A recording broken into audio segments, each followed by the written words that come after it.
तीसरा सवैया देखे बेटा, यहाँ पर पहले भी बताया था आपका कृष्ण के रूप सौंदर्य के प्रति गोपी के मंत्रमुग्धता का यहाँ पर वर्णन है। मोर पखा सिर ऊपर राखियो गुंज की माल गरई पहनूंगी। यहाँ पर देखो दो गोपियाँ आपस में बातचीत कर रही हैं और श्री कृष्ण जी के रूप सौंदर्य के बारे में उदाहरण करने के लिए कर रही हैं। एक गोपी दूसरी गोपी को क्या बता रही है कि मैं उनके सौंदर्य के रूप सौंदर्य को उसकी तरह बना सकती हूँ, पहन सकती हूँ और क्या क्या कर सकती हूँ। और यहाँ पर देखो सोतियाडा भी नज़र आ रही है, मुरली को वो अपनी सोतन मानती है, तो यहाँ पर सोतियाडा का भी यहाँ दर्शन हो रहा है।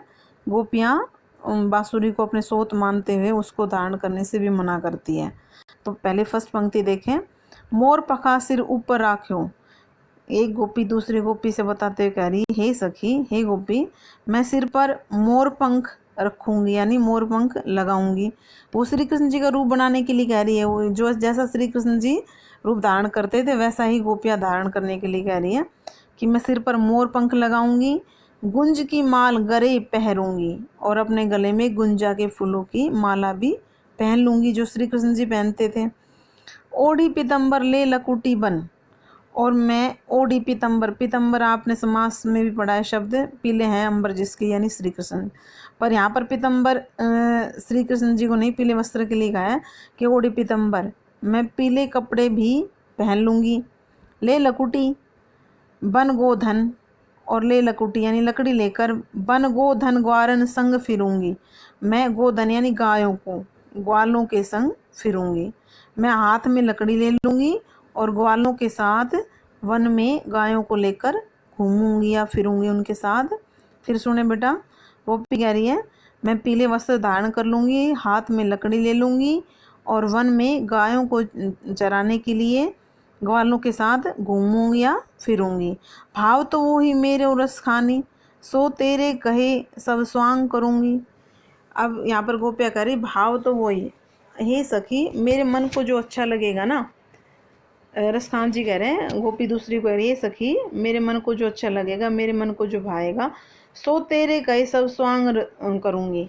जो तू कहेगी मैं वो सारे स्वांग करूंगी। स्वांग यानी वो सारे रूप धारण करूंगी श्री कृष्ण जी के, पर जो मेरे मन को अच्छे लगेंगे वो ही करूंगी तेरे का अनुसार।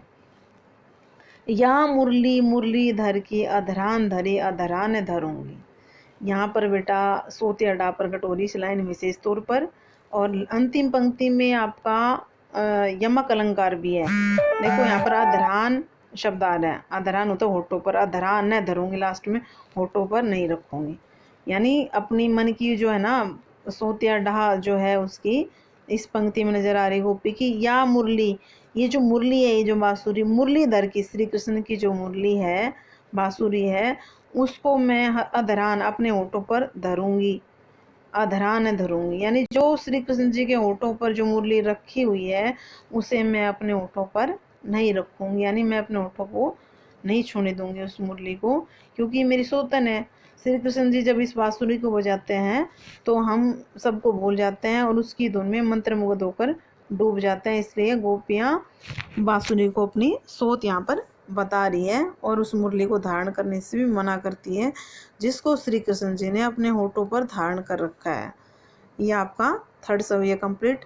फोर्थ सवैया देखें बेटा, काननी दे अंगुरी रही बो, जब ही मुरली धुनि मंद बजाई, मोहनी तानन सोरस खानी अटा चढ़ी गोधन गई तऊ गई, टेरी कहो सिगरे ब्रज लोगनी काली कहू कितनो समझाई, मायरी वा मुख की मुस्कानी समारी न जई न जई न जई। अब गोपियाँ यहाँ पर विवस्था प्रकट कर रही है। जब उसकी बांसुरी की धुन सुनती है, उसके गीत सुनती है श्री कृष्ण जी को और उनके, तो वो अपने आप को रोक ही नहीं पाती, उसकी तरफ वो खींची हुई चली ही जाती है। और उसी व्यवस्था को प्रकट करते हुए कह रही है गोपी कि काननी दे अंगुरी रहे वो, जब ही, कि वो अपने कानों में अंगुरी होती है उंगली, रही वो अपने कानों में वह उंगली दे लेगी, जब मुरली ध्वनि मंद बजेगी, जब श्री कृष्ण जी की मधुर ध्वनि मंद मंद धीरे धीरे बजेगी तो वो उसको नहीं सुनेगी, अपने कानों में उंगली डाल लेगी, उसको सुनेगी नहीं क्योंकि उसे खींची चली जाएगी वो।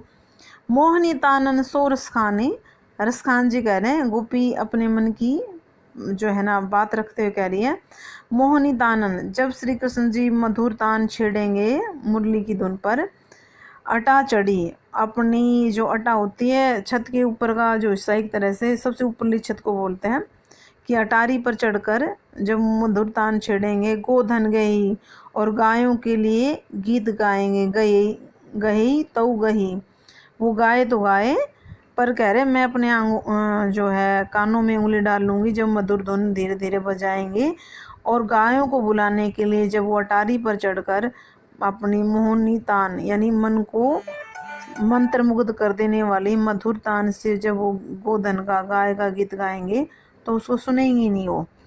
टेरी कहो सिगरी ब्रज लोगनी, टेरी यानी मैं पुकार कर कह रही हूँ, सिगरी ब्रज लोगनी, ब्रज के सभी लोगों को, काली कहूँ कितने समझाऊँ, आपने मुझे कल कितना भी क्यों नहीं समझा लिया, मायरी वाम मुख की मुस्कान संभाल नहीं जाई, पर फिर भी क्या करूँ, मैं तो श्री कृष्ण जी के प्रति एकदम खिंची ही चले जाती हूँ। कह रहे मैंने आपको कल कितना समझाया था, पुकार कर मैं कह रही ब्रज के लोगों को, फिर भी मैं मायरी वाह, वो श्री कृष्ण जी की मधुर मुस्कान है वो मेरे से संभाली ही नहीं जाती, नहीं जाती नहीं जाती, यानी मैं श्री कृष्ण जी की मधुर मुस्कान के पीछे खिंची हुई चली जाती हूँ। मैंने बेशक से आपको पुकार कर कहा, समझाया, फिर भी मैं उस मुस्कान के ऊपर कुर्बान हो जाती हूँ। गोपियों का यानी श्री कृष्ण के प्रति अनन्य प्रेम प्रकट यहाँ पर हुआ। आपका ये सवैया कंप्लीट। आप आज वर्ड मीनिंग भी करेंगे और देखती हूँ आपको क्वेश्चन भी दूँ। ठीक है बेटा।